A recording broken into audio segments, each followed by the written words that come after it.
Hello മക്കളെ, എല്ലാവർക്കും ഞങ്ങളുടെ പുതിയൊരു വീഡിയോയിലേക്ക് സ്വാഗതം. ഞാൻ നിങ്ങളുടെ സ്വന്തം മാൻ ഓഫ്. മക്കളെടാ, നമ്മുടെ SSLC ഇംഗ്ലീഷ് പരീക്ഷയിൽ നമുക്ക് ഉറപ്പായിട്ടും ചോദിക്കുന്ന ചോദ്യമാണ് അപ്രീസിയേഷനും അതേപോലെ തന്നെ കവിതകളുടെ വൺ വേർഡ് ക്വസ്റ്റ്യൻസും.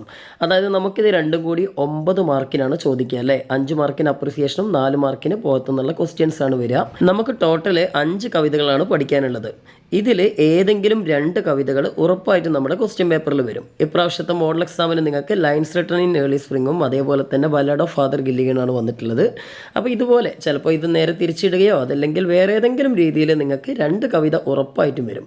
അപ്പോൾ മക്കൾ സേഫായിട്ട് ഏറ്റവും നല്ല മാർഗ്ഗം എന്താ വെച്ചാൽ ഈ 5 കവിതകളുടെയും അപ്രീസിയേഷനും ഷോർട്ട് ആൻസർ ക്വസ്റ്റ്യനും പഠിക്കുന്നതാണ് മക്കൾക്ക് ഏറ്റവും സേഫ് ആയിട്ടുള്ള മാർഗ്ഗം. കാരണം നമ്മൾ മനസ്സിലാക്കേണ്ട ലാസ്റ്റത്തെ ഒരു എക്സാം ആണല്ലോടാ. അപ്പോൾ ഇവിടെ നമ്മൾ ഇങ്ങനെ ഒരു പ്രഡിക്ഷന് അല്ലെങ്കിൽ ഒരു ചാൻസിന് കാത്തിക്കരുത്, നമ്മുടെ ലൈഫാണ്. അപ്പോൾ അതുകൊണ്ട് എല്ലാം പഠിക്കുക എന്നുള്ളതാണ് ഏറ്റവും സേഫസ്റ്റ് ആയിട്ടുള്ള മാർഗ്ഗം.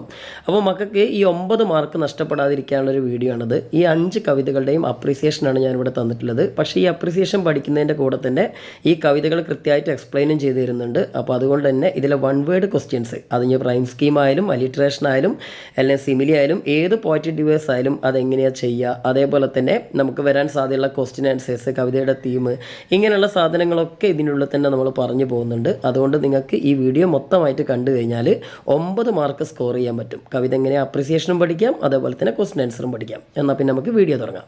നമുക്കിനി ആദ്യം lines written in early spring എന്ന വേർഡ്സ്വർത്തിന്റെ കവിതയുടെ അപ്രീസിയേഷൻ ഒന്ന് മനസ്സിലാക്കാം. അപ്രീസിയേഷന് നല്ല ഒരു ടൈറ്റിൽ കൊടുക്കാൻ ആദ്യം തന്നെ മച്ചന്മാർ ശ്രദ്ധിക്കണേ. ഇവിടെ നേച്ചേഴ്സ് ഹോളി പ്ലാൻ, അതായത് പ്രകൃതിയുടെ വിശുദ്ധ ദൗത്യം എന്ന ഒരു ഹെഡിംഗ് ആണ് ഞാൻ നൽകിയിരിക്കുന്നത്. കൂട്ടുകാർക്ക് വേണമെങ്കിൽ ഇതേ ഹെഡിംഗ് തന്നെ നൽകാവുന്നതാണ്. ഇനി ഒരു ഹെഡിങ്ങും കിട്ടിയിട്ടില്ലെങ്കിൽ കൂട്ടുകാർക്ക് കവിതയുടെ പേരെങ്കിലും ഹെഡിംഗ് ആയി നൽകാം. ഇനി ജസ്റ്റ് ആ അപ്രീസിയേഷൻ ഒന്ന് വായിച്ചിട്ട് അർത്ഥം മനസ്സിലാക്കി തരാം. Lines written in early spring is a beautiful nature poem written by the popular romantic poet William Wordsworth. പ്രസിദ്ധ കാൽപ്പനിക കവിയായ വില്യം വേർഡ്സ്വർത്തിന്റെ മനോഹരമായ ഒരു പ്രകൃതി കവിതയാണ് lines written in early spring. In this poem, the poet describes about the harmony of the nature. പ്രകൃതിയുടെ സാഹോദര്യം അതല്ലെങ്കിൽ ഐക്യത്തെക്കുറിച്ചാണ് ഈ ഒരു കവിതയിൽ കവി. While relaxing in a grove, the poet enjoys the sounds and beauty of the nature. ഒരു കാടിനകത്ത് relax ചെയ്തുകൊണ്ടിരിക്കെ ആ ഒരു പ്രകൃതിയുടെ ഭംഗിയും ശബ്ദങ്ങളും കവി ആസ്വദിക്കുന്നു. But at the same time, he becomes sad on thinking about human attitude. എന്നാൽ അതേസമയം തന്നെ മനുഷ്യന്റെ മനോഭാവത്തെക്കുറിച്ചോർത്ത് അദ്ദേഹം സങ്കടപ്പെടുന്നുമുണ്ട്. അതായത് ഒരേ സമയം സന്തോഷവും സങ്കടവും നിറഞ്ഞ ഒരു ടോണിലാണ് ഈ ഒരു കവിത തയ്യാറാക്കിയിരിക്കുന്നത്. നമുക്ക് അടുത്ത പാരഗ്രാഫ് വായിക്കാം. While nature unites all the creatures in a shared sense of joy and unity, humans deliberately lives apart from this harmony and peace. പ്രകൃതി എല്ലാ സൃഷ്ടികളെയും ഐക്യത്തോടും സന്തോഷത്തോടും കൂടി ഒരുമിപ്പിക്കാൻ ശ്രമിക്കുമ്പോൾ മനുഷ്യൻ മനഃപൂർവ്വം ആ ഒരു സമാധാനത്തിൽ നിന്നും സാഹോദര്യത്തിൽ നിന്നും അകന്നുമാറി ജീവിക്കുന്നു. Instead of pursuing the joy of nature, പ്രകൃതിയുടെ സന്തോഷം പിന്തുടരുന്നതിന് പകരം men fight each other for selfish interest and try to destroy the nature itself. മനുഷ്യൻ സ്വാർത്ഥ താല്പര്യങ്ങൾക്ക് വേണ്ടി പരസ്പരം കലഹിക്കുകയും പ്രകൃതിയെ തന്നെ നശിപ്പിക്കാൻ ശ്രമിക്കുകയും ചെയ്യുന്നു. So the poet laments about what man has made of മാൻ. അതിനാൽ മനുഷ്യനോട് തന്നെ ചെയ്യുന്ന ഈ ക്രൂരതകളോർത്ത് കവി വിലപിക്കുന്നു. ഇപ്പോൾ പറഞ്ഞ കാര്യങ്ങളിൽ നിന്നും കവിതയുടെ ആശയം എന്താണെന്ന് കൂട്ടുകാർക്ക് വ്യക്തമായി കാണുമല്ലോ. അതായത് പ്രകൃതി തൻ്റെ എല്ലാ സൃഷ്ടികളും, അതായത് മനുഷ്യനടക്കമുള്ള എല്ലാ സൃഷ്ടികളും വളരെ സാഹോദര്യത്തോടെയും സമാധാനത്തോടെയും സന്തോഷത്തോടെയും ജീവിക്കണമെന്ന് ആഗ്രഹിക്കുന്നു. അതിനായി എല്ലാ ജീവജാലങ്ങളെയും അത് തന്നോട് ലയിപ്പിച്ചു ചേർക്കുന്നു. എന്നാൽ മനുഷ്യൻ മാത്രം പ്രകൃതിയിൽ നിന്നും വേറിട്ട് അവൻ്റെ സ്വാർത്ഥ താല്പര്യങ്ങൾക്കായി പ്രകൃതിയെയും അതുപോലെ തന്നെ മനുഷ്യരെയും ദ്രോഹിച്ചും നശിപ്പിച്ചും ജീവിക്കുന്നു. അതുകൊണ്ട് തന്നെയാണ് കാടിനകത്തെ പക്ഷികളടക്കമുള്ള ജീവികളുടെ സന്തോഷത്തിൽ കവി വളരെയധികം ആഹ്ലാദവാനാകുന്നതും അതുപോലെ തന്നെ മനുഷ്യനെ കുറിച്ച് ഓർക്കുമ്പോൾ അദ്ദേഹത്തിന് സഹതാപം തോന്നുകയും ചെയ്യുന്നത്. ഇനി അടുത്ത paragraph. The poem sets as 6 quatrains and each stanza follows a rhyme scheme of ABAB. Quatrains അഥവാ 4 വരികളോട് കൂടിയ 6 സ്റ്റാൻസകളായാണ് ഈ ഒരു കവിത തയ്യാറാക്കിയിരിക്കുന്നത്. ഇതിൽ ഓരോ സ്റ്റാൻസയും ABAB എന്ന റൈം സ്കീമോട് കൂടിയാണ് എഴുതിയിരിക്കുന്നത്. The words like notes, thoughts, ran, man are examples of rhyming words. Notes, thoughts, അതുപോലെ തന്നെ റാൻ, മാൻ എന്നീ വാക്കുകൾ റൈമിംഗ് വേർഡ്സിന് ഉദാഹരണങ്ങളാണ്. ഇനി അവസാനത്തെ പാരഗ്രാഫിൽ നാം പോയറ്റിക് ഡിവൈസസ്, അതായത് കവിതയിൽ കവി ഉപയോഗിച്ചിരിക്കുന്ന മെറ്റഫർ, സിമിലി, അതുപോലെ തന്നെ ഹൈപ്പർബോളി, അലിട്രേഷൻ എന്നിങ്ങനെയുള്ള പോയറ്റിക് ഡിവൈസസിനെ കുറിച്ചാണ് വിശദമാക്കുന്നത്. നമുക്ക് പാരഗ്രാഫ് വായിക്കാം. The poet also uses many poetic devices to adore this poem. ഈ ഒരു കവിതയെ അലങ്കരിക്കുന്നതിനായി ധാരാളം പോയറ്റിക് ഡിവൈസസ് കവി ഉപയോഗിച്ചിരിക്കുന്നു. The line I had 1,000 blended notes is an example for hyperbole. I had 1,000 blended notes എന്ന വരികൾ ഒരു ഹൈപ്പർബോളിക്ക് ഉദാഹരണമാണ്. ഒരു കാര്യത്തെ കൂടുതൽ എക്സാഗ്രേറ്റ് ചെയ്ത്, അതായത് ഒരുപാട് അതിശയോക്തിയോടുകൂടി അവതരിപ്പിക്കുന്ന രീതിയാണ് ഹൈപ്പർബോളി എന്ന് അറിയപ്പെടുന്നത്. പച്ചയായി പറഞ്ഞാൽ തള്ളുക എന്നർത്ഥം. ഉദാഹരണത്തിന്, ഒരു വലിയ മരം കാണുമ്പോൾ നമ്മൾ പറയാറില്ലേ, ആകാശം മുട്ടി നിൽക്കുന്ന മരം. സത്യത്തിൽ ആ മരം ആകാശം മുട്ടിയൊന്നും നിൽക്കുന്നില്ല, എന്നാലും നമ്മളങ്ങ് അതിശയോക്തിയോടുകൂടി വിവരിച്ചതാണ് അത്രയും. അതുപോലെ തന്നെ വേഗത്തിലോടുന്ന ഒരാളെ കണ്ടാൽ, അതല്ലെങ്കിൽ ഒരു വാഹനം കണ്ടാൽ നമ്മൾ പറയാറുണ്ട്, ആ വാഹനം കാറ്റിൻ്റെ വേഗതയിലാണ് ഓടുന്നത്, അല്ലെങ്കിൽ അയാൾ കാറ്റിൻ്റെ വേഗതയിൽ ഓടുന്നു എന്നൊക്കെ. ഇങ്ങനെയുള്ള ഈ തള്ളുകൾക്ക് കവിതയിൽ പറയുന്ന വാക്കാണ് ഹൈപ്പർബോളി. ഇവിടെ കവി പറയുന്നത് ഐ ഹാഡ് 1,000 ബ്ലെൻഡഡ് നോട്ട്സ് എന്നാണ്. ആയിരക്കണക്കിന് സ്വരമാതിരികൾ ഞാൻ കേട്ടു. കാടിനകത്തിരിക്കുന്ന സമയത്ത് പക്ഷികളുടേതടക്കം പലതരത്തിലുള്ള ശബ്ദങ്ങൾ കവി കേട്ടിട്ടുണ്ടായിരിക്കാം. ഇതിനെയാണ് ആയിരക്കണക്കിന് ശബ്ദമിശ്രണങ്ങൾ എന്ന് അദ്ദേഹം. ഇനി ബാക്കി വായിക്കാം. The phrases like man has made of man and faith that every flower sounds perfect alliterations. Man has made of മാൻ, അതുപോലെ ഫെയ്ത്ത് ദാറ്റ് എവറി ഫ്ലവർ എന്നീ ഫ്രേസുകളിലെ ആവർത്തിച്ചു വരുന്ന ശബ്ദങ്ങൾ അലിട്രേഷന് ഉദാഹരണങ്ങളാണ്. കവിതയിലെ ഏതെങ്കിലും ഒരു വരിയിൽ ആവർത്തിച്ചു വരുന്ന കോൺസണന്റ് സൗണ്ട്സ് ആണല്ലോ അലിട്രേഷൻ. ഇവിടെ മാൻ ഹാസ് മെയ്ഡ് ഓഫ് മാൻ എന്ന ഫ്രേസിൽ മാൻ എന്നതിലെ എമ്മും അതുപോലെ മെയ്ഡ് എന്നതിലെ എമ്മും വീണ്ടും മാൻ എന്നതിലെ എമ്മും അലിട്രേഷന് ഉദാഹരണങ്ങളാണ്. അതിനാൽ ഈ 3 എമ്മിനടിയിലും അണ്ടർലൈൻ ചെയ്തുകൊണ്ട് വേണം നിങ്ങൾ എഴുതാൻ. അതുപോലെ തന്നെ ഫെയ്ത്ത് ദാറ്റ് എവറി ഫ്ലവർ എന്ന ഫ്രേസിൽ ഫെയ്ത്ത് എന്നതിലെ എഫും ഫ്ലവർ എന്നതിലെ എഫും അലിട്രേഷന് ഉദാഹരണമാണ്. അതിനാൽ ഈ 2 എഫിനടിയിലും അണ്ടർലൈൻ ചെയ്യുക. Green bower, periwinkle trailed its ruts are examples of visual imagery. Green bower, periwinkle trailed its ruts എന്നിവ വിഷ്വൽ ഇമേജസിന് ഉദാഹരണങ്ങൾ. Mother to son is a beautiful poem written by the popular American poet Langston Hughes. നമുക്ക് ഏതൊരു കവിതയുടെ അപ്രിസിയേഷനും ഇതുപോലെ തന്നെ തുടങ്ങാം. എഴുത്തുകാരൻ്റെ പേരും അതേപോലെ തന്നെ കവിതയുടെ പേരും ഒന്ന് ചെറുതായിട്ട് മാറ്റി കൊടുത്താൽ മതി. എന്താ ഇപ്പം വായിച്ച ഈ സെൻറ്റൻസിൻ്റെ അർത്ഥം? പ്രശസ്ത അമേരിക്കൻ പോയറ്റായ ലാങ്സ്റ്റൺ ഹ്യൂഗ്സിൻ്റെ ഒരു മനോഹരമായ കവിതയാണ് മദർ ടു സൺ. ഇനി രണ്ടാമത്തെ സെൻറ്റൻസ് നോക്കൂ. The poem is a dramatic monologue. ഒരു ഡ്രമാറ്റിക് മൊണലോഗാണ് ഈ ഒരു കവിത. ഡ്രമാറ്റിക് മൊണലോഗ് എന്ന് പറഞ്ഞു കഴിഞ്ഞാൽ ഒരു ആത്മകഥം പോലുള്ള ഒരു കവിത. അതായത് ഈ ഒരു കവിതയിൽ ഒരു സിംഗിൾ സ്പീക്കർ മാത്രമേ ഉള്ളൂ അല്ലേ? അങ്ങനെ സിംഗിൾ സ്പീക്കർ മാത്രമുള്ള ഇത്തരത്തിലുള്ള കവിതാ ശൈലിക്കാണ് നമ്മൾ ഡ്രമാറ്റിക് മോണലോഗ് അല്ലെങ്കിൽ മോണലോഗ് എന്നൊക്കെ പറയാം. ഇവിടെ നമുക്കറിയാം ഒരു മദർ മാത്രമാണല്ലോ സ്പീക്കർ അല്ലേ? ഒരു ലിസണർ ഉണ്ട്, പക്ഷേ ലിസണർ കവിതയിൽ പ്രത്യക്ഷപ്പെടുന്നൊന്നുമില്ലല്ലോ. ഇനി അടുത്ത sentence, it is about a mother giving advice to her son about the challenges of her life. തൻ്റെ ജീവിതത്തിലെ വെല്ലുവിളികളെക്കുറിച്ച് ഒരു അമ്മ മകന് നൽകുന്ന ഉപദേശത്തിൻ്റെ രൂപത്തിലാണ് ഈ ഒരു കവിതയുള്ളത്.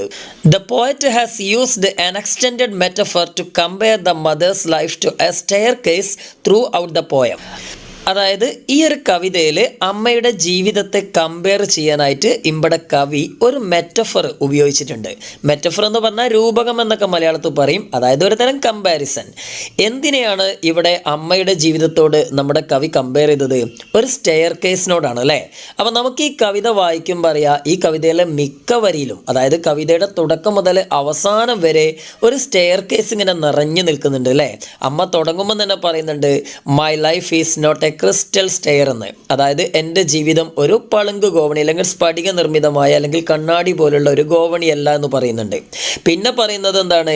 എൻ്റെ ജീവിതമാകുന്ന കോണിപ്പടിയിൽ ടാക്സ് ഉണ്ട്, സ്പ്ലിൻറ്റേഴ്സ് ഉണ്ട്, അതേപോലെ തന്നെ അതിലെ ബോർഡിങ്സ് അല്ലെങ്കിൽ ബോർഡ്സ് എന്താണ് ടോണപ്പ് ചെയ്തതാണ്, അതേപോലെ തന്നെ അതിൽ റീച്ചിങ്സ്, ലാൻഡിങ്സ്, ഇങ്ങനെ ഒരുപാട് തടസ്സങ്ങളും അതുപോലെ തന്നെ ഒരുപാട് സഫറിങ്സും പെയിനൊക്കെ നിറഞ്ഞിട്ടുള്ള അല്ലെങ്കിൽ ഒരുപാട് ചലഞ്ചസ് ഉള്ള ഒരു ഗോവണി, ഒരു സ്റ്റെയർ കേസാണ് എൻ്റെ ലൈഫ് എന്ന് അമ്മ ഇങ്ങനെ പറയുന്നുണ്ട് അല്ലേ?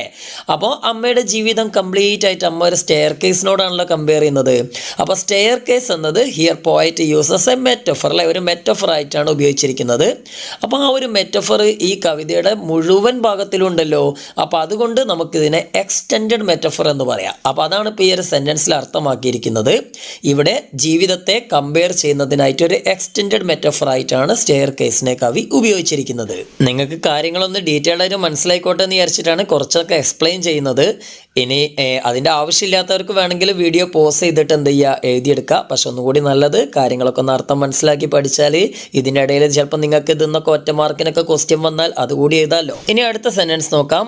Mother tells that life for her was not a crystal stair, it had tacks and splinters in it. ഇവിടെ അമ്മ പറയാണ് അവളുടെ ജീവിതം ഒരിക്കലും ഒരു ക്രിസ്റ്റൽ സ്റ്റെയർ, അതായത് ഒരു കണ്ണാടി പോലുള്ള ഗോവണി ആയിരുന്നില്ല. It had tacks and splinters in it. അതിലൊരുപാട് ആണികൾ, തെറിച്ചു നിൽക്കുന്ന ആണികളും അതേപോലെ തന്നെ കൂർത്ത് നിൽക്കുന്ന പലക കഷ്ണങ്ങളൊക്കെ ഉണ്ടായിരുന്നു. The boards were torn up. അതേപോലെ തന്നെ അതിൻ്റെ കൈവരികളൊക്കെ അകത്തേഞ്ഞ് പഴകിയിരുന്നു. And in some places there were no carpet. അതേപോലെ തന്നെ ചില സ്ഥലങ്ങളിലൊക്കെ, അതായത് കോണിപ്പടിയുടെ താഴെയൊന്നും കാർപ്പറ്റ് പോലും ഉണ്ടായിരുന്നില്ല. അപ്പോൾ ശരിക്കും പറഞ്ഞാൽ നല്ലൊരു ഡിഫിക്കൽട്ട് ആയിട്ടുള്ള ഒരു ലൈഫായിരുന്നു അമ്മയ്ക്ക് എന്നാണ് പറയുന്നത്. ഈ കാർപ്പറ്റ് എന്നൊക്കെ പറഞ്ഞാൽ നമുക്കറിയാം നല്ല ലക്ഷൂറിയസ് ആയിട്ടുള്ള ആളുകളാണ് കോണിപ്പടിൻ്റെ മേലെ കാർപ്പറ്റൊക്കെ ഇടുക. അപ്പോൾ അമ്മ പറഞ്ഞു വരുന്നത് അമ്മയുടെ ജീവിതം, her life was not a luxurious one അല്ലേ. അവളുടെ ജീവിതം ഒരിക്കലും ഒരു ആർഭാടം നിറഞ്ഞതായിരുന്നില്ല. It was full of hardship and poverty അല്ലേ. ദാരിദ്ര്യമൊക്കെ നിറഞ്ഞതായിരുന്നു, ബുദ്ധിമുട്ടുകൾ നിറഞ്ഞതായിരുന്നു എന്നാണ് അമ്മ ഇതിലൂടെയൊക്കെ ഉദ്ദേശിക്കുന്നത്. It means her life was not so smooth like a crystal. അതായത് ഒരു ക്രിസ്റ്റൽ പോലെ അത്ര സ്മൂത്ത് ആയിരുന്നില്ല അവളുടെ ജീവിതം എന്നാണ് ഇത് അർത്ഥമാക്കുന്നത്. She had many challenges, sufferings and difficulties in her life. അവളുടെ ജീവിതത്തിൽ ഒരുപാട് ചലഞ്ചസ്, വെല്ലുവിളികളും അതുപോലെ തന്നെ സഫറിങ്സ്, ഒരുപാട് യാതനകളും അതുപോലെ തന്നെ ഡിഫിക്കൽട്ടീസ്, ബുദ്ധിമുട്ടുകളൊക്കെ ഉണ്ടായിരുന്നു എന്നാണ് ഉദ്ദേശിക്കുന്നത്. ഇനി നമുക്ക് രണ്ടാമത്തെ പാരഗ്രാഫിലേക്ക് കടക്കാം. She advises her son not to turn back or set down on the steps. അതായത് അവള് മകനെ വീണ്ടും ഉപദേശിക്കുകയാണ്. എന്താ പറയുന്നത്, ആദ്യത്തെ സ്റ്റാൻസിലൂടെയൊക്കെ നമുക്കറിയാം എന്താണ് അമ്മ പറഞ്ഞു വന്നതൊക്കെ, എൻ്റെ ജീവിതം ഒരു വളരെ ബുദ്ധിമുട്ടേറിയ ഒരു സ്റ്റെയർ ആണ്, ആ സ്റ്റെയറിൽ പലതരത്തിലുള്ള തടസ്സങ്ങൾ ഉണ്ടായിരുന്നു എന്നൊക്കെ പറഞ്ഞു. അതിനുശേഷം കവിതയുടെ അവസാന ഭാഗത്തിൽ അമ്മ പറയാണ്, നമ്മ റിയാലിറ്റിയിലേക്ക് തിരിച്ചു വരികയാണ്. ഇങ്ങനെയൊക്കെ ആണെങ്കിൽ പോലും, അതായത് ഇത്രയും തടസ്സങ്ങൾ ഉണ്ടെങ്കിലും എന്താണ് അമ്മ മകനോട് ഉപദേശിക്കുകയാണ്, നീ ഒരിക്കലും ജീവിതത്തിൽ നെവർ ടേൺ ബാക്ക്, തിരിഞ്ഞു നോക്കരുത്. നിന്റെ ജീവിതമാകുന്ന കോണിപ്പടിയിലൂടെ നീ കയറി പോകുന്ന സമയത്ത് നീ പുറകോട്ട് തിരിഞ്ഞു നോക്കരുത്. അതേപോലെ നെവർ സെറ്റ് ബാക്ക് എന്നാ പറഞ്ഞത്, സെറ്റ് ഡൗൺ അല്ലേ. അതായത് ഒരിക്കലും നീ എന്ത് ചെയ്യരുത്, ആ കോണിപ്പടിയിൽ അവിടെ നിൽക്കാനോ അല്ലെങ്കിൽ നീ പിന്തിരിഞ്ഞ് പോവാനോ ശ്രമിക്കരുത്. അതായത് നമ്മൾ വിജയം കണ്ടെത്തുന്നവരെ, നമ്മൾ ഏറ്റവും ടോപ്പിലെത്തുന്നവരെ മുന്നോട്ട് തന്നെ നീങ്ങണമെന്നാണ് ഈ ഒരു അമ്മ കൊടുക്കുന്ന ഉപദേശം. എന്നിട്ട് അതിൻ്റെ കൂടെ തന്നെ അവർ കൂട്ടിച്ചേർക്കുന്നുണ്ട്, even it is hard to climb. അതായത് കോണിപ്പടിയിലൂടെ കയറുന്ന കുറെ ബുദ്ധിമുട്ടായിട്ട് നിനക്ക് തോന്നിയാൽ പോലും നീ എന്ത് ചെയ്യരുത്, യു നെവർ ടേൺ ബാക്ക് അല്ലേ. ഇനി അടുത്ത സെന്റൻസ് നോക്കൂ. She has been climbing on still. അതായത് അമ്മ പറയണത് അവൾ ഇപ്പോഴും എന്ത് ചെയ്യാണ്, കയറിക്കൊണ്ടേയിരിക്കുകയാണെന്ന്. അവ കോണിപ്പടി എത്ര ഡിഫിക്കൽട്ട് ആണെങ്കിലും ഞാനിപ്പോൾ കയറിക്കൊണ്ടിരിക്കുന്നുണ്ടല്ലോ, അതുപോലെ തന്നെ നീയും കയറിക്കൊണ്ടിരിക്കണമെന്ന് മകനോട് പറയാണ്. Here the poet conveys us the clear message of the poem that never give up until you win. അതായത് ഈ വരികളിലൂടെ നമ്മുടെ കവി നമുക്ക് കൃത്യമായൊരു മെസ്സേജ് കൺവേ ചെയ്യുന്നുണ്ട്. എന്താണ് ഈ കവിതയുടെ ശരിക്കുള്ള സന്ദേശം? Never give up. ഒരിക്കലും നമ്മൾ എന്ത് ചെയ്യരുത്, പിന്തിരിയരുത്, അല്ലെങ്കിൽ നമ്മൾ പിന്മാറരുത്. എപ്പോൾ വരെ? അൺടിൽ യു വിൻ, നിങ്ങൾ വിജയിക്കുന്നത് വരെ അല്ലേ. അപ്പോൾ ജീവിതമാണ്, ഒരുപാട് ഡിഫിക്കൽട്ടീസ് ഉണ്ടാവും. ഞാൻ നിങ്ങളോട് ഈ ചാപ്റ്റർ എടുക്കുമ്പോൾ തന്നെ പറഞ്ഞിട്ടുണ്ട് അല്ലേ. ഒരു പരീക്ഷയ്ക്ക് തയ്യാറെടുക്കുന്ന സമയത്തായാലും ശരി, അതെല്ലാം നമ്മൾ എന്തൊരു ഉദ്യമത്തിന് തയ്യാറെടുക്കുന്ന സമയത്തും നമുക്ക് മുന്നിൽ ഒരുപാട് പ്രശ്നങ്ങൾ, ഒരുപാട് ചലഞ്ചസ് ഉണ്ടാവും. ഒരുപാട് പേര് നമ്മളെ തളർത്താൻ വേണ്ടി ശ്രമിക്കും. അപ്പോൾ അതിലൊന്നും മൈൻഡ് ചെയ്യാതെ നമ്മുടെ ലക്ഷ്യം കണ്ടെത്തുന്നവരെ, നമ്മൾ വിജയിക്കുന്നവരെ പൊരുതാനുള്ളൊരു മനസ്സാണ് നമുക്ക് വേണ്ടത്. അങ്ങ് ഹാർഡ് വർക്ക് ചെയ്യുക. ഹാർഡ് വർക്ക് ചെയ്താൽ നമ്മൾ എന്തായാലും ജയിക്കും. നമുക്ക് അങ്ങനെ ഒരു മനസ്സുണ്ടെങ്കിൽ ആരും നമ്മളെ തളർത്താൻ നോക്കിയാലും നമ്മൾ തളരില്ല, നമ്മൾ മുന്നോട്ട് പോവുക തന്നെ ചെയ്യും. അപ്പോൾ നിങ്ങളെ ഇനി ഈ ഒരു എക്സാം, നിങ്ങൾ SLC പരീക്ഷ എഴുതാണ് അല്ലേ. അപ്പോൾ SLC പരീക്ഷ എഴുതുമ്പോൾ പലരും നിങ്ങളെ തളർത്തും. നിങ്ങളൊന്ന് വിചാരിച്ചാൽ A+ നേടാൻ പറ്റില്ല, അതാക്കാൻ പറ്റില്ല, ഇതാക്കാൻ പറ്റില്ല എന്ന്. അവരോടൊക്കെ പോയി പണി വെക്കാൻ പറഞ്ഞിട്ട് നിങ്ങൾ എന്ത് ചെയ്യുക, നിങ്ങൾ നേരെ മുന്നോട്ട് കുതിക്കുക. തളർത്തുന്നവർ തളർത്താൻ വേണ്ടി ശ്രമിക്കട്ടെ, പക്ഷെ നിങ്ങൾ നിങ്ങളുടെ വിജയം കൊണ്ട് വേണം അവരെ തളർത്താൻ, ഓക്കെ, അവരെ പരാജയപ്പെടുത്താൻ. അല്ലാതെ നിങ്ങൾ അവർക്ക് തളരാൻ വേണ്ടി നിന്നു കൊടുക്കരുത്. ഓക്കെ, അപ്പോൾ ഏതായാലും നമുക്ക് കവിതയുടെ അവസാന ഭാഗത്തിലേക്ക് കടക്കാം. ലാസ്റ്റ് പാരഗ്രാഫിൽ കവി ഉപയോഗിച്ചിട്ടുള്ള പോയറ്റിക് ഡിവൈസസും മറ്റേതൊക്കെയാണ് പരിചയപ്പെടുത്തുന്നത്. അപ്പം ഫസ്റ്റ് സെൻറ്റൻസ് നോക്കൂ. The poem is divided into irregular stanzas. അതായത് ഒരു റെഗുലാരിറ്റി ഇല്ലാത്ത, കൃത്യമായ വരികളോ കൃത്യമായ റൈം പാറ്റേണോ ഒന്നുമില്ലാത്ത ഒരു സ്റ്റാൻസകളായിട്ടാണ് ഈ ഒരു കവിത അറേഞ്ച് ചെയ്തിരിക്കുന്നത്. ഒരു ഫ്രീ വേഴ്സ് സ്റ്റൈൽ എന്ന് പറയും. ഞാൻ അങ്ങനെ കൃത്യമായിട്ട് എഴുതിയിട്ടില്ല, വേണമെങ്കിൽ നിങ്ങൾക്ക് അങ്ങനെ എഴുതാം. The poem is in the form of a free verse style. ഇനി അടുത്ത സെൻറ്റൻസ് നോക്കൂ. They follow a musical flow. ഒരു സംഗീതാത്മകമായ ഒരു ടോണിലാണ് ഈ ഒരു കവിത തയ്യാറാക്കിയിട്ടുള്ളത്. The tone is soft and pensive. അതുപോലെ തന്നെ ഈ ഒരു കവിതയുടെ ടോൺ എന്ന് പറഞ്ഞാൽ വളരെ സോഫ്റ്റാണ്, വളരെ മൃദുവാണ്, നമുക്ക് എളുപ്പത്തിൽ മനസ്സിലാവും. അതേപോലെ തന്നെ പെൻസീവാണ്, നല്ല ചിന്തിപ്പിക്കുന്നതാണ് അല്ലേ. അത്യാവശ്യം നല്ല ഓരോ വരിയിലും നമുക്ക് ഒരുപാട് ആന്തരിക അർത്ഥങ്ങൾ ഉൾക്കൊള്ളിച്ചുകൊണ്ടാണ് ഈ ഒരു കവിത തയ്യാറാക്കിയിരിക്കുന്നത്. The poet uses many poetic devices to adorn this poem. ഈ ഒരു കവിതയെ അഡോൺ ചെയ്യാൻ അലങ്കരിക്കുന്നതിന് കവിതയ്ക്ക് നല്ല ഭംഗി കൊടുക്കുന്നതിന് വേണ്ടിയിട്ട് ഒരുപാട് പോയറ്റിക് ഡിവൈസസ് നമ്മുടെ കവി ഉപയോഗിച്ചിട്ടുണ്ട്. Rhythm and figure of speech like alliteration make the poem charming. ഈ കവിതയിൽ ഉപയോഗിച്ചിരിക്കുന്ന റിതമായാലും താളമായാലും അതുപോലെ തന്നെ അല്ലിട്രേഷൻസ് ആയാലും എല്ലാം ഈ കവിതയ്ക്ക് ഒരു ചാമിങ് ബ്യൂട്ടി കൊടുക്കുന്നുണ്ട്. ഇവിടെ അല്ലിട്രേഷൻ്റെ ബ്രാക്കറ്റിൽ set down on the steps എന്ന് പറഞ്ഞിട്ടുള്ള ഒരു ഫ്രേസ് കൊടുത്തിട്ടുണ്ട്. അത് അല്ലിട്രേഷൻ എക്സാമ്പിളാണ്, അത് ബ്രാക്കറ്റിലാണ് കൊടുത്തത്. നിങ്ങൾക്ക് വേണം കൊട്ടേഷനിൽ കൊടുത്താലും മതി കേട്ടോ. ഇനി അടുത്ത sentence, the imagery is brilliant. അതായത് ഈ കവിതയിൽ ഒരുപാട് ഇമേജറികൾ, വിഷ്വൽ ഇമേജറിയും മറ്റുമൊക്കെ നമ്മുടെ കവി ഉപയോഗിച്ചിട്ടുണ്ട്. അത് വളരെ ബ്രില്യൻ്റ് ആണെന്നാണ് പറഞ്ഞത്. The poet uses visual images like crystal stair and landings. Crystal stair, landings പോലുള്ള അനവധി വിഷ്വൽ ഇമേജറികൾ നമ്മുടെ കവി ഉപയോഗിച്ചിട്ടുണ്ട്. The word choice is very simple. അതേപോലെ തന്നെ ഈ ഒരു കവിതയിലെ വാക്കുകളുടെ തിരഞ്ഞെടുക്കലൊക്കെ വളരെ സിമ്പിളാണ്, ലളിതമാണ്. The poet is also uses A dialect എന്ന് പറഞ്ഞാൽ നാടൻ പ്രയോഗങ്ങൾ അല്ലേ. ഞാൻ ഈ കവിത എടുക്കുമ്പോൾ പറഞ്ഞിട്ടുണ്ട്. അപ്പോൾ തനി നാടൻ ശൈലിയിലുള്ള പ്രയോഗങ്ങളൊക്കെയാണ് കവി എന്ത് ചെയ്തിട്ടുള്ളത്, ഇവിടെ പ്രാദേശിക ഭാഷാ പ്രയോഗങ്ങളൊക്കെയാണ് കവി ഇവിടെ നടത്തിയിട്ടുള്ളത്. And an extended metaphor to easily convey this message. അതായത് കവി അദ്ദേഹത്തിൻ്റെ ആ ഒരു മെസ്സേജ്, സന്ദേശം എന്ത് ചെയ്യാനായി നമുക്കായിട്ട് കൺവേ ചെയ്യിക്കാനായിട്ട്, ബോധ്യപ്പെടുത്തുന്നതിനായിട്ട് വളരെ സിമ്പിളായിട്ടുള്ള മെറ്റഫറുകളും അതേപോലെ തന്നെ ഒരു ഡയലക്റ്റുമാണ് നമുക്കായിട്ട് ഉപയോഗിച്ചിട്ടുള്ളത്. ബallad ഓഫ് ഫാദർ ഗില്ലിഗൻ്റെ ഷോർട്ട് അപ്രീസിയേഷൻ ഒന്ന് പഠിക്കാം. ഇവിടെ അപ്രീസിയേഷന് ഗോഡ്സ് മേഴ്സി അഥവാ ദൈവത്തിൻ്റെ കാരുണ്യം എന്നാണ് ടൈറ്റിൽ നൽകിയിരിക്കുന്നത്. നമുക്ക് അപ്രീസിയേഷൻ ഒന്ന് വായിക്കാം. The ballad of father Gilligan is a beautiful lyrical ballad written by William Butler Yeats. അവിടെ യീറ്റ്സ് എന്ന് എഴുതിയതിൽ ചെറിയൊരു സ്പെല്ലിംഗ് മിസ്റ്റേക്ക് പറ്റിയിട്ടുണ്ട്. ആർ എന്നതിന് പകരം ടി എന്ന് എഴുതാൻ ശ്രദ്ധിക്കുക. വില്യം ബട്ട്ലർ യീറ്റ്സ് എഴുതിയിട്ടുള്ള ഒരു മനോഹരമായ ലിറിക്കൽ ബല്ലഡാണ് ballad of father Gilligan. The poem is a moving story of an old priest Peter Gilligan who has great devotion to Christ. ക്രിസ്തുവിനെ വളരെയധികം ആരാധിക്കുന്ന പീറ്റർ ഗില്ലിഗൻ എന്ന വൃദ്ധനായ ഒരു പുരോഹിതന്റെ കഥയാണ് ഈ കവിത. The theme of this poem is God's omnipresence and grace in the leaves of the faithful. വിശ്വാസികളോടുള്ള സർവ്വവ്യാപിയായ ദൈവത്തിന്റെ കാരുണ്യമാണ് ഈ ഒരു കവിതയുടെ തീമായി പറയുന്നത്. Here the poet tries to state that God helps those who help others. മറ്റുള്ളവരെ സഹായിക്കുന്നവരെ ദൈവവും സഹായിക്കും എന്നാണ് കവി ഇവിടെ സമർത്ഥിക്കാൻ ശ്രമിക്കുന്നത്. ഇനി രണ്ടാമത്തെ paragraph. At the very beginning of the poem we can realise that A dreadful epidemic had spread out in father's parish and half of his people were died and half of them were in their beds. ഈ ഒരു കവിതയുടെ തുടക്കത്തിൽ തന്നെ father ഗില്ലിഗന്റെ parish അഥവാ ഇടവകയിൽ എന്തോ ഭയാനകമായ ഒരു പകർച്ചവ്യാധി പിടിപെട്ടിട്ടുണ്ടെന്നും അക്കാരണത്താൽ അദ്ദേഹത്തിന്റെ ജനങ്ങളിൽ പാതിയിലേറെ പേരും മരിച്ചെന്നും ബാക്കിയുള്ളവർ കിടപ്പിലാണെന്നും നമ്മൾ അറിയുന്നു.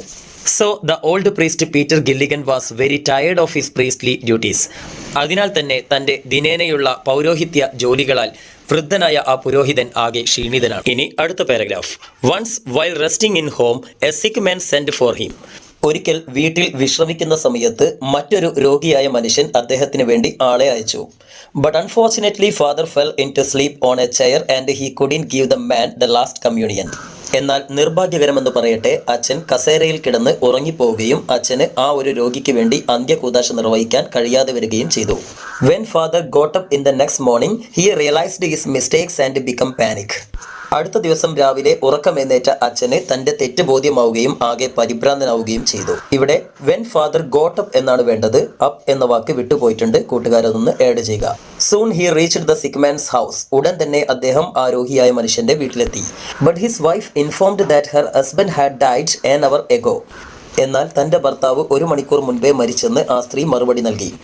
But she also added that he died as happy as a bird when father was gone.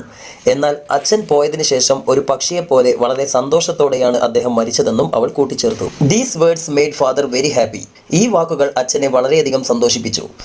He realized that God had sent an angel down to help him in his need. തൻ്റെ ആവശ്യത്തിൽ തന്നെ സഹായിക്കുന്നതിനായി ദൈവം അദ്ദേഹത്തിൻ്റെ ഒരു മാലാഖയെ താഴേക്ക് അയച്ചതാണെന്ന് അദ്ദേഹം മനസ്സിലാക്കി. അടുത്ത paragraph. The poem sets as 12 quatrains and each stanza follows A rhyme scheme of ABCB. 12 quatrains, അതായത് 4 വരികളോട് കൂടിയ 12 സ്റ്റാൻസകളാണ് ഈ കവിതയ്ക്കുള്ളത്. ABCB എന്ന റൈം സ്കീമിലാണ് ഓരോ സ്റ്റാൻസയും തയ്യാറാക്കിയിരിക്കുന്നത്. The words like day, lay, you, grieve are examples of rhyming words. Day, lay, you, grieve എന്നിവയെല്ലാം rhyming വേർഡ്സിന് ഉദാഹരണങ്ങളാണ്. The poet also uses many poetic devices to adore this poem. ഈ കവിതയെ അലങ്കരിക്കുന്നതിനായി ധാരാളം പോയറ്റിക് ഡിവൈസസ് കവി ഉപയോഗിച്ചിരിക്കുന്നു. The line he rode now as he never rode is an example for simile. He rode now as he never rode എന്ന വരി ഒരു സിമിലിക്ക് ഉദാഹരണമാണ്. ലൈക്ക്, ആസ് പോലുള്ള വാക്കുകൾ ഉപയോഗിച്ചുകൊണ്ടുള്ള കമ്പാരിസൺസ് ആണ് സിമിലി എന്നറിയാമല്ലോ. The phrases like mavrone mavrone and priest Peter sounds perfect alliteration. Mavrone mavrone എന്ന വാക്കും അതുപോലെ പ്രീസ്റ്റ് പീറ്റർ എന്ന വാക്കും ഒരു അലിട്രേഷന് ഉദാഹരണങ്ങളാണ്. Green sods, rocky lines and fen are examples of visual imagery. Green sods, rocky lines and fen എന്നിവയെല്ലാം visual ഇമേജസിന് ഉദാഹരണം. Pablo Neruda's poem poetry deals with the idea of poetic inspiration. അതായത് കവിത എഴുതാനുള്ള ഒരു ഇൻസ്പിറേഷനെ ഉദ്ധരിച്ചുകൊണ്ടാണ് നമ്മുടെ പ്രസിദ്ധ കവിയായ പേബ്ലോ നെരൂദ ഈ പോയട്രി എന്ന് പറഞ്ഞ കവിത എഴുതിയിട്ടുള്ളത്. It is about how the poet gets inspiration to write poetry. അതായത് ഈ കവിതയിൽ പറയുന്നത് നമ്മുടെ പോയറ്റിന് എങ്ങനെയാണ് കവിത എഴുതാനുള്ള മോട്ടിവേഷൻ ലഭിച്ചത് എന്ന കാര്യത്തിലാണ്. The poem talks about the basic motivations and sources behind writing poetry. ഒരു കവിത എഴുതുന്നതിന് വേണ്ട അടിസ്ഥാനപരമായിട്ടുള്ള മോട്ടിവേഷൻസും അതുപോലെ തന്നെ ഉറവിടങ്ങളുമാണ് ഈ കവിത ഡീൽ ചെയ്യുന്നത്. The theme of the poem is about the experience of being embraced by creativity and finding one's passion and calling. ഒരാളുടെ പാഷൻ കണ്ടെത്തുകയും അതുപോലെ തന്നെ സർഗാത്മകത അയാളെ തേടിയെത്തുകയും ചെയ്യുമ്പോൾ ഉണ്ടാകുന്ന അനുഭവങ്ങളാണ് ഈ ഒരു കവിതയുടെ പ്രധാനപ്പെട്ട ആശയം. ഇപ്പോൾ നമ്മൾ എഴുതിയിട്ടുള്ള ഈ ഒരു ഒന്നാമത്തെ പാരഗ്രാഫിൽ നമ്മൾ കവിയെക്കുറിച്ചും അതുപോലെ തന്നെ കവിതയുടെ ആശയത്തെക്കുറിച്ചും വ്യക്തമായിട്ട് പറഞ്ഞിട്ടുണ്ട്. അപ്പോൾ ഈ ഒരു കവിതയുടെ ഏത് വരി നിങ്ങൾക്ക് അപ്രീസിയേഷൻ എഴുതാൻ വേണ്ടി വന്നാലും നിങ്ങൾക്ക് ഈ ഒരു ആദ്യത്തെ പാരഗ്രാഫ് എഴുതാം. ഇനി ഇതിന് തൊട്ട് താഴെയായി 3 പാരഗ്രാഫുകളായിട്ട് നമ്മൾ ഈ ഒരു കവിതയുടെ അർത്ഥങ്ങൾ, അതായത് വരികളുടെ അർത്ഥങ്ങളും ആശയങ്ങളൊക്കെ പറയുന്നുണ്ട്. അത് എൻ്റെ ഹബീബിങ്ങൾ എന്ത് ചെയ്താൽ മതി എന്ന് വിചാരിച്ചാൽ നിങ്ങൾക്ക് പരീക്ഷയ്ക്ക് വരുന്ന വരികളുടെ അർത്ഥവുമായിട്ട് കമ്പയർ ചെയ്യാൻ പറ്റിയ പാരഗ്രാഫ് ഏതാണോ ആ ഒരു പാരഗ്രാഫ് മാത്രം എഴുതി വെച്ചാൽ മതി. ഇനി അതല്ല നിങ്ങൾക്ക് മൊത്തമായിട്ട് എഴുതാനുള്ള ടൈം ഉണ്ടെങ്കിൽ അതേപോലെ തന്നെ പഠിച്ചു വെക്കാൻ നിങ്ങൾക്ക് പറ്റുമെങ്കിൽ ഏറ്റവും നല്ലത് മൊത്തമായിട്ട് എഴുതുന്ന കേട്ടോ. അപ്പോൾ നമുക്ക് ഏതായാലും രണ്ടാമത്തെ പാരഗ്രാഫ് നോക്കാം. രണ്ടാമത്തെ പാരഗ്രാഫ് എന്ന് പറഞ്ഞാൽ കവിതയിലെ ഒന്നാമത്തെ സ്റ്റാൻസയുടെ ആശയങ്ങളാണ് കേട്ടോ. At the very beginning of the poem, the poet says that poetry arrived in search of me. I don't know where it come from. ഇവിടെ പറയുന്നത് കവിതയുടെ തുടക്കത്തിൽ തന്നെ കവി പറയുന്നത് കവിത എന്നെ അന്വേഷിച്ചു വന്നു, എന്നാൽ അത് എവിടെ നിന്നാണ് വന്നതെന്ന് അറിയില്ല എന്നാണ്. ഇവിടെ ഞാൻ കവിതയിലെ അതേ വരികൾ തന്നെയാണ് ഈ ഒരു അപ്രീസിയേഷനിൽ കൊടുത്തിരിക്കുന്നത്. ഇങ്ങനെ കവിതയിലെ ചില വരികൾ, എല്ലാ വരിയും കൂടി എഴുതരുത്, ചില വരികളൊക്കെ നമ്മൾ അപ്രീസിയേഷനിൽ ഇങ്ങനെ ചേർക്കുന്നത് വളരെ നല്ലതാട്ടോ. These lines indicate that poetic inspiration came in search of him. ഈ ഒരു വരികൾ അർത്ഥമാക്കുന്നത് എന്താണെന്ന് വെച്ചാൽ കവിത എഴുതാനുള്ള ആ ഒരു ഇൻസ്പിറേഷൻ അദ്ദേഹത്തെ തേടി വരികയായിരുന്നു. അതായത് കവിത അദ്ദേഹത്തെ അന്വേഷിച്ചു വന്നു എന്നാണ് പറയുന്നത്. They forced him to compose poetry. കവിത എഴുതാനായിട്ട് ആ ഇൻസ്പിറേഷൻ അദ്ദേഹത്തെ പ്രേരിപ്പിക്കുകയായിരുന്നു എന്നാണ് പറയുന്നത്. The poet doesn't know the real source of his poetic inspiration. എന്നാൽ തനിക്ക് എവിടെ നിന്നാണ് ആ പോയറ്റിക് ഇൻസ്പിറേഷൻ വന്നതെന്നുള്ള കാര്യം മാത്രം നമ്മളെ കവിക്ക് അറിയില്ല. The poet tries to say that it come from winter or river. മൂപ്പര് പറയുന്നുണ്ട് എന്ത്, വിന്റർ എന്നാണോ അല്ലെങ്കിൽ റിവർ എന്നാണോ എന്നറിയില്ല, എവിടുന്നോ കവിത എന്നെ തേടിയെത്തിയെന്ന്. Both winter and river are symbols of nature. നമുക്കറിയാം വിന്റർ ആയാലും അതേപോലെ തന്നെ റിവർ, നദിയായാലും ഒക്കെ പ്രകൃതിയുടെ സിമ്പിൾസ് ആണ്. They inspire the poet to compose poems. അപ്പോൾ പ്രകൃതിയുടെ പ്രതീകങ്ങളായിട്ടുള്ള ഈ റിവറും വിന്ററൊക്കെ തന്നെയായിരിക്കും ഇദ്ദേഹത്തെ കവിത എഴുതാൻ പ്രേരിപ്പിച്ചതെന്നാണ് മൂപ്പരണ്ട് പറയുന്നത്. He says that is not very sure how or when he is inspired. എപ്പോഴാണ് അല്ലെങ്കിൽ എങ്ങനെയാണ് അദ്ദേഹം ഇൻസ്പയർ ചെയ്യപ്പെട്ടതെന്നും അദ്ദേഹത്തിന് വലിയ ധാരണ ഒന്നുമില്ല. He further says that there were neither voices or silence. അതായത് ഈ കവിത വന്നത് ശബ്ദങ്ങളായിട്ടാണോ അതല്ലെങ്കിൽ നിശബ്ദമായിട്ടാണോ എന്നൊന്നും അദ്ദേഹത്തിന് ധാരണ ഇല്ല. അങ്ങനെയൊന്നും അല്ല എന്നാണ് അദ്ദേഹം പറയുന്നത്. But he felt that poetry has called him in a street. പക്ഷേ ഏതോ ഒരു തെരുവിൽ വെച്ച് കവിത തന്നെ വിളിച്ചു എന്ന് അദ്ദേഹം പറയുന്നുണ്ടല്ലോ, അദ്ദേഹത്തിന് അനുഭവപ്പെടുന്നുണ്ട്. He says that the inspiration may have come from the branches of night or from violent fires. ഏതോ വന്യമായ തീയിൽ നിന്നോ അതല്ലെങ്കിൽ ഏതോ രാത്രിയുടെ ശിഖരങ്ങളിൽ നിന്നോ എവിടുന്നോ കവിത തന്നെ തേടിയെത്തിയെന്ന് അദ്ദേഹത്തിന് മനസ്സിലായി. Whatever may be the origin but all of them motivate the poet to compose the poems. അപ്പോൾ കവിതയുടെ ഉറവിടം എന്തുമായിക്കോട്ടെ, കവിത എങ്ങനെ വന്നായിക്കോട്ടെ, അതൊന്നും ഇവിടെ വിഷയമല്ല. എന്തായാലും ഇതെല്ലാം കൂടി ചേർന്നിട്ടാണ് കവിക്കൊരു മോട്ടിവേഷൻ കിട്ടിയെന്നാണ് ഇവിടെ പറയുന്നത്. അപ്പോൾ നിങ്ങൾക്ക് കവിതയുടെ ആദ്യത്തെ കുറച്ച് വരികൾ തന്നിട്ടാണ് അപ്രിസിയേഷൻ എഴുതാൻ പറയുന്നതെങ്കിൽ നിങ്ങൾ ഇത്ര എഴുതുക. എന്നിട്ട് പിന്നെ ഞാൻ ഈ അപ്രിസിയേഷൻ്റെ ഏറ്റവും ലാസ്റ്റ് കുറച്ച് പോയറ്റിക് ഡിവേഴ്സസുകളെ കുറിച്ച്, അതായത് അലിട്രേഷൻ, അതേപോലെ പേഴ്സോണിഫിക്കേഷൻ, ഇതിനെക്കുറിച്ചൊക്കെ ചെറിയൊരു പാരഗ്രാഫ് കൊടുത്തിട്ടുണ്ട്. ആ പാരഗ്രാഫും കൂടി ചേർത്ത് കൊടുക്കുക. അപ്പോൾ ഈ 3 പാരഗ്രാഫ് ചേർന്നാൽ നിങ്ങൾക്ക് അപ്രിസിയേഷൻ്റെ മാർക്ക് കിട്ടും. ഇനി അടുത്ത വരികളാണ് നിങ്ങൾക്ക് അപ്രിസിയേഷൻ വരുന്നതെങ്കിൽ ഇനി നമ്മൾ എഴുതാൻ പോകുന്ന പാരഗ്രാഫാണ് ഇതുണ്ട് കേട്ടോ. അപ്പോൾ അടുത്ത പാരഗ്രാഫ് തുടങ്ങുന്നത് എങ്ങനെയാണ്? ഇൻ ദ സെക്കൻഡ് സ്റ്റാൻസ, രണ്ടാമത്തെ സ്റ്റാൻസയിൽ നിങ്ങൾ പരീക്ഷയ്ക്ക് ഈ ഒരു രണ്ടാമത്തെ സ്റ്റാൻസ മാത്രമാണ് എഴുതുന്നതെങ്കിൽ ഇൻ ദീസ് ലൈൻസ് എന്ന് മാത്രം എഴുതിയാൽ മതി കേട്ടോ. അങ്ങനെ തുടങ്ങിയാൽ മതി. അപ്പോൾ എന്തായാലും in the second stanza the poet says about how he wrote his first line. അതായത് തൻ്റെ ആദ്യത്തെ വരികൾ എങ്ങനെയാണ് എഴുതിയെന്നാണ് ഈ ഒരു സ്റ്റാൻസയിലൂടെ നമ്മുടെ കവി സൂചിപ്പിക്കുന്നത്. He says that his eyes were blind at that time. അപ്പോൾ കവിതയുടെ ആദ്യത്തെ വരികൾ എഴുതാൻ തുടങ്ങുന്ന സമയത്ത് തൻ്റെ കണ്ണുകൾ അന്ധമായിരുന്നു, അതായത് തനിക്ക് മര്യാദയ്ക്ക് കാഴ്ച പോലും ഇല്ലായിരുന്നു എന്നാണ് ആര് പറയുന്നത്? കവി പറയുന്നത്. എന്ന് വെച്ചാൽ കവി കണ്ണുപൊട്ടനാണെന്നല്ല കേട്ടോ, അതായത് അദ്ദേഹത്തിന് ഒന്നും അറിയാത്തൊരവസ്ഥയിലായിരുന്നു എന്നർത്ഥം. And he felt something started in his soul. എന്നാലും തൻ്റെ ഉള്ളിൽ, തൻ്റെ ആത്മാവിൽ എന്തൊക്കെയോ ഇങ്ങനെ ഉരുത്തുരിയുന്നതായിട്ട്, പുറത്തേക്ക് വരുന്നതായിട്ട് അദ്ദേഹത്തിന് ഇങ്ങനെ തോന്നുകയാണ്. He doesn't know whether it was A kind of fever or forgotten wings. മറന്നു വെച്ച തൻ്റെ ചിറകുകൾ, അതായത് തൻ്റെ ക്രിയേറ്റിവിറ്റിയാണോ, അതായത് തൻ്റെ ഉള്ളിൽ ഉറങ്ങിക്കിടക്കുന്ന ക്രിയേറ്റിവിറ്റിയാണോ, അതാണ് ഫോർഗോട്ടൺ വിങ്സ് എന്ന് ഉദ്ദേശിച്ചത്, അതല്ലെങ്കിൽ ഇനി പനിയാണോ എന്താണെന്നറിയില്ല, എന്തോ ഒന്ന് ഉള്ളിൽ ഇങ്ങനെ കിടന്നിങ്ങനെ മറയുന്നുണ്ടെന്ന് അദ്ദേഹത്തിന് മനസ്സിലായി. Finally he made his own വേ. അവസാനം അദ്ദേഹം അദ്ദേഹത്തിൻ്റെതായ വഴി കണ്ടുപിടിച്ചു. ആൻഡ് റോട്ട്, എന്നിട്ട് എഴുതാൻ തുടങ്ങി. എന്താ എഴുതിയത്? ഹിസ് ഫസ്റ്റ് ഫെയിൻറ്റ് ലൈൻ, അദ്ദേഹത്തിൻ്റെ ആദ്യത്തെ അവ്യക്തമായ വരി. അതായത് അദ്ദേഹം എഴുതിയത് വലിയ ക്ലിയർ ഒന്നുമില്ലാത്ത, ആർക്കും മനസ്സിലാവാത്ത വരി എന്നാണ് മൂപ്പര് പറഞ്ഞത്. He says that his first line was feeble and without substance. അദ്ദേഹം തന്നെ പറയുന്നുണ്ട് അദ്ദേഹത്തിൻ്റെ ആദ്യത്തെ വരികൾ ഫീബിൾ, വ്യക്തമല്ലായിരുന്നു, അതേപോലെ തന്നെ വിത്തൗട്ട് സബ്സ്റ്റൻസ്, കാര്യമായിട്ട് അർത്ഥമോ ആശയമോ ഇല്ലാത്തതായിരുന്നു. Then he became a matured poet. ഇങ്ങനെയൊക്കെയാണെങ്കിലും വളരെ പെട്ടെന്ന് തന്നെ അദ്ദേഹം ഒരു എന്ത് ചെയ്യാണ്? മെച്യൂർഡ് പോയറ്റ്, ഒരു പക്വതയാർജിച്ച പോയറ്റായിട്ട് മാറുകയാണ്. അതിന് തെളിവായിട്ട് അദ്ദേഹം പറയുന്നത് എന്താ? He felt that he could see the heavens unfastened and planets opened before him. അയാൾക്ക് മുന്നിലായിട്ട് സ്വർഗ്ഗങ്ങൾ തുറക്കപ്പെടുന്നതായിട്ട്, സ്വർഗ്ഗങ്ങൾ മാത്രമല്ല ഒരുപാട് ആകാശഗോളങ്ങൾ, പ്ലാനറ്റ്സും തുറക്കപ്പെടുന്നതായിട്ട് അദ്ദേഹത്തിന് തോന്നുകയാണ്. ഷേഡോസ് ഗെറ്റ് പെർഫറേറ്റഡ്, അതേപോലെ തന്നെ നിഴലുകൾ കുത്തി തുളയ്ക്കപ്പെടുന്നതായിട്ട്, നിഴലുകൾക്ക് തുള വീഴുക എന്ന് പറഞ്ഞാൽ ഇരുട്ട് മാറി വെളിച്ചം വരുന്നതായിട്ട് അദ്ദേഹത്തിന് തോന്നുകയാണ്. Fire, flowers and the winding night and the universe seems to show up before him. അദ്ദേഹത്തിൻ്റെ മുന്നിലായിട്ട് പൂക്കളും അതേപോലെ തന്നെ ചുറ്റിക്കറങ്ങുന്ന രാത്രികളും അതുപോലെ തന്നെ ആരോസ്, അസ്ത്രങ്ങളും, ഇങ്ങനെ പലതരത്തിലുള്ള കാഴ്ചകൾ അദ്ദേഹത്തിന് മുന്നിൽ മിന്നിമറയുകയാണ്. He sees to be surrounded by a range of new experience. ചുരുക്കി പറഞ്ഞാൽ അദ്ദേഹം പുതിയൊരു എക്സ്പീരിയൻസ്, പുതിയൊരു അനുഭവത്തിൻ്റെ ലോകത്ത് എത്തിയിരിക്കുകയാണ്.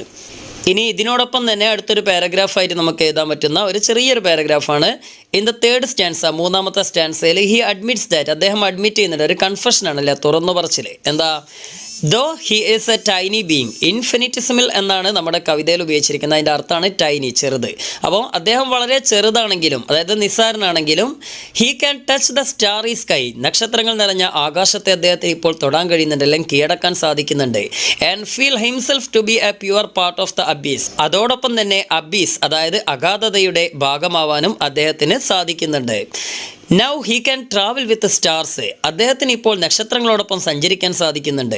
Finally he becomes free to compose poems. അതായത് ഇപ്പോൾ അദ്ദേഹം കവിതകളൊക്കെ എഴുതാനുള്ള ആ ഒരു സ്വതന്ത്രനായിട്ട് മാറിയിരിക്കുകയാണ് എന്നാണ് പറയുന്നത്. അതിൽ അദ്ദേഹം അവസാനമായിട്ട് പറയുന്നുണ്ട് my heart loose with winds, നില കാറ്റുകളോടൊപ്പം സ്വതന്ത്രമായി എൻ്റെ ഹൃദയം മാറി എന്നൊക്കെ അദ്ദേഹം പറയുന്നുണ്ട്. എന്തായാലും ഇനി കവിതകളുടെ ഡിവൈസ്, പോയറ്റിക് ഡിവൈസിനെ കുറിച്ചൊക്കെയാണ് നമ്മൾ അവസാനത്തെ പാരഗ്രാഫിൽ പറയുന്നത്. ശ്രദ്ധിക്കൂ. Although the poem is written in free verse style. അതായത് നമ്മുടെ ഈ കവിത ഫ്രീ വേഴ്സ് സ്റ്റൈൽ, അതായത് കൃത്യമായൊരു റിതമിക് പാറ്റേണോ റൈം വേർഡ്സോ ഒന്നുമില്ലാത്തൊരു കവിതയാണ് അല്ലേ. അപ്പോൾ ഫ്രീ വേഴ്സ് സ്റ്റൈലിലാണ് ഇത് എഴുതിയതെങ്കിലും the poet uses many poetic devices to adorn his poem. തൻ്റെ കവിതയെ അലങ്കരിക്കുന്നതിന് വേണ്ടിയിട്ട് കവി ഒരുപാട് പോയറ്റിക് ഡിവേഴ്സസ് ഇവിടെ ഉപയോഗിച്ചിട്ടുണ്ട്. The phrases like poetry arrived in search of me, it touched me, reveals the use of personification. അതായത് കവിത എന്നെ തേടി വന്നു, അതെന്നെ തൊട്ടു എന്നീ വാക്കുകളൊക്കെ ഉണ്ടല്ലോ, ഇതെല്ലാം പേഴ്സോണിഫിക്കേഷന് എക്സാമ്പിളാണ്. പേഴ്സോണിഫിക്കേഷൻ എന്ന് പറഞ്ഞാൽ അറിയാലോ, മനുഷ്യനല്ലാത്ത എന്തിനെങ്കിലും നമ്മൾ ഹ്യൂമൻ ക്വാളിറ്റി കൊടുക്കുന്നതിനാണ് നമ്മൾ പേഴ്സോണിഫിക്കേഷൻ എന്ന് പറയുന്നത്. ഇനി the poet uses many alliterations to give rhythm to the poem. അപ്പോൾ നമ്മുടെ കവിതയ്ക്ക് ഒരു താളം കിട്ടുന്നതിന് വേണ്ടി കുറേ അലിട്രേഷൻസും നമ്മുടെ കവി കൊടുത്തിട്ടുണ്ട്. കോൺസണന്റ് സൗണ്ടുകൾ ഒരു വരിയിൽ റിപ്പീറ്റ് ചെയ്ത് വരുന്നതിനാണ് നമ്മൾ അലിട്രേഷൻ എന്ന് പറയാം. അപ്പോൾ അതിന് ചില എക്സാമ്പിൾ നമ്മളിവിടെ എഴുതുന്നുണ്ട്. Something started in my soul, അതിൽ സ എന്ന ശബ്ദം എസ് എന്ന സ്പെല്ലിംഗ് റിപ്പീറ്റ് ചെയ്ത് വരുന്നത് നിങ്ങൾക്ക് കാണാം. ഇനി അതേപോലെ പൽപിറ്റേറ്റിംഗ് പ്ലാന്റേഷന്, അതേപോലെ തന്നെ ഫസ്റ്റ് ഫെയിൻറ്റ് ലൈന്, പിന്നെ വീൽഡ് വിത്ത്, ഇതിലൊക്കെ നമുക്കറിയാം ചില അക്ഷരങ്ങൾ റിപ്പീറ്റ് ചെയ്ത് വരുന്നുണ്ട് അല്ലേ. അപ്പോൾ ഇതെല്ലാം അലിട്രേഷൻ എക്സാമ്പിളാണ്. കവിതയിൽ ഇതെല്ലാം വേറെ ഇഷ്ടമുള്ള അലിട്രേഷൻസ് ഉണ്ടാക്കും, ഒന്ന് ഓർത്ത് വെക്കുക കേട്ടോ. ഇനി അടുത്തായിട്ട് പറയുന്നത് the poet also uses various types of imageries. കവി ഇതിൽ ഒരുപാട് ഇമേജറീസ്, വിഷ്വൽ ഇമേജറിയും അതേപോലെ ഓഡിറ്ററി ഇമേജസ്, ഇങ്ങനെ ഒരുപാട് ഇമേജറികൾ ഉപയോഗിക്കുന്നുണ്ട്. നമ്മളതിൽ ഒരു വിഷ്വൽ ഇമേജറിക്ക് കുറച്ച് എക്സാമ്പിൾ പറയുന്നുണ്ട്. ഏതൊക്കെയാണ്? Violent fires, palpitating plantations, heavens and fastened, പിന്നെ അതേപോലെ തന്നെ ഫോഗോട്ടൺ വിങ്സ്, ഇതൊക്കെ വിഷ്വൽ ഇമേജിന് എക്സാമ്പിൾസ് ആണ്. അപ്പോൾ ഇതിന് അപ്രിസിയേഷൻ കിട്ടിയല്ലോ. Blowing in the wind is a popular protest song written by Bob Dylan, the famous American singer, writer and artist. പ്രശസ്ത അമേരിക്കൻ ഗായകനും ഗാനരചയിതാവും ആർട്ടിസ്റ്റുമായ ബോബ് ഡിലൻ എഴുതിയ ഒരു പ്രശസ്തമായിട്ടുള്ള പ്രതിഷേധ ഗാനമാണ് blowing in the wind. This song is considered as the anthem of American Civil Rights Movement. American പൗരാവകാശ സമരത്തിൻ്റെ ദേശീയ ഗാനം എന്നറിയപ്പെട്ടിരുന്നത് ഈയൊരു ഗാനമാണ്. നമുക്കറിയാം, അമേരിക്കയിലെ കറുത്ത വർഗ്ഗക്കാരായ ജനങ്ങൾ അവിടുത്തെ ഭരണവർഗത്തിനെതിരെയും അതുപോലെ വെളുത്ത വർഗ്ഗക്കാർക്കെതിരെയും അവകാശങ്ങൾക്ക് വേണ്ടി നടത്തിയ സമരമാണ് അമേരിക്കൻ സിവിൽ റൈറ്റ്സ് മൂവ്മെൻറ്റ് എന്നറിയപ്പെടുന്നത്. ഈ സമയത്ത് അവർ പാടിക്കൊണ്ട് നടന്ന ഒരു ഗാനമാണ് ബോബ് ഡിലൻ്റെ ഈ ഒരു ഗാനം. In this song, the author raises a series of rhetorical questions about war, peace and humanity. ഈ ഒരു പാട്ടിലൂടെ നമ്മുടെ എഴുത്തുകാരൻ ഒരുപാട് റെറ്ററിക്കൽ ക്വസ്റ്റ്യൻ എന്ന് പറഞ്ഞാൽ ഉത്തരങ്ങൾ ആവശ്യമില്ലാത്ത ചോദ്യങ്ങൾ. അപ്പോൾ യുദ്ധത്തെക്കുറിച്ചും സമാധാനത്തെക്കുറിച്ചും അതുപോലെ മനുഷ്യത്വത്തെക്കുറിച്ചൊക്കെ ഒരുപാട് ചോദ്യങ്ങൾ ഈ ഒരു കവിതയിൽ നമ്മുടെ എഴുത്തുകാരൻ ഉണർത്തുന്നുണ്ട്. എന്നാൽ ഈ ചോദ്യങ്ങൾക്കൊന്നും തന്നെ ഉത്തരങ്ങൾ അല്ലെങ്കിൽ മറുപടിയൊന്നും നമ്മുടെ എഴുത്തുകാരൻ പ്രതീക്ഷിക്കുന്നില്ല. അതുകൊണ്ടാണ് ഇതിനെ റെറ്ററിക്കൽ ക്വസ്റ്റ്യൻസ് എന്ന് പറയുന്നത്. Bob Dylan also reveals the indifferent attitude of people towards injustice and other issues of the society. സാമൂഹിക പ്രശ്നങ്ങളോടും സമൂഹത്തിലെ അനീതിയോടും മനുഷ്യർ കാണിക്കുന്ന ഉദാസീന മനോഭാവവും കവി ഇവിടെ വെളിവാക്കുന്നു. ഉദാസീനത, അതായത് എല്ലാത്തിൽ നിന്നും വിട്ടുമാറി ഒരു വൈമനസ്യം കാണിക്കുക അല്ലെങ്കിൽ ഒന്നിൻ്റെയും ഭാഗമാവാതെ ഒഴിഞ്ഞു മാറി നിൽക്കുക എന്നാണ് ഇൻഡിഫറൻസ് എന്ന വാക്കിൻ്റെ അർത്ഥം. He strongly believes that one day the downtrodden people will respond like a storm and that will make an end to the suppressing powers of the authorities. ഒരിക്കൽ ഡൗൺ ട്രോഡൻ എന്ന് പറഞ്ഞാൽ ചവിട്ടി മെതിക്കപ്പെടുന്ന അല്ലെങ്കിൽ അടിച്ചമർത്തപ്പെടുന്ന എന്നാണ് അർത്ഥം. അപ്പോൾ ഇന്ന് സമൂഹത്തിൽ അടിച്ചമർത്തപ്പെടുന്ന ജനങ്ങൾ ഒരിക്കൽ കൊടുങ്കാറ്റ് പോലെ ആഞ്ഞടിക്കുമെന്നും ആ കൊടുങ്കാറ്റിൽപ്പെട്ട് ഇന്നത്തെ അധികാരി വർഗങ്ങളുടെ ശക്തിയെല്ലാം ക്ഷയിച്ചു പോകുമെന്നും അദ്ദേഹം ശക്തമായി വിശ്വസിക്കുന്നു. മറ്റൊരർത്ഥത്തിൽ പറഞ്ഞാൽ എക്കാലവും സാധാരണക്കാരെ ചൂഷണം ചെയ്ത് ജീവിക്കാൻ ഉപരിവർഗത്തിനാവില്ല എന്ന്. ഇപ്പോൾ വായിച്ച ഈ ഒരു ആദ്യത്തെ പാരഗ്രാഫ് ഈ കവിതയിൽ നിന്ന് ഏത് അപ്രീസിയേഷൻ ചോദിച്ചാലും നിങ്ങൾക്ക് എഴുതാവുന്നതാണ്. എന്നാൽ ഇനി പറയുന്ന പാരഗ്രാഫുകൾ നിങ്ങൾക്ക് പരീക്ഷയ്ക്ക് ഏത് വരികളാണോ ചോദിക്കുന്നത് ആ വരികൾക്കനുസരിച്ച് എഴുതിയാൽ മതിയാകും. രണ്ടാമത്തെ പാരഗ്രാഫ് നോക്കൂ. At the very beginning of the song, അതായത് ഈ ഒരു പാട്ടിൻ്റെ തുടക്കത്തിൽ തന്നെ, the author ask how much experiences a man should acquire in his life before he is considered as A human.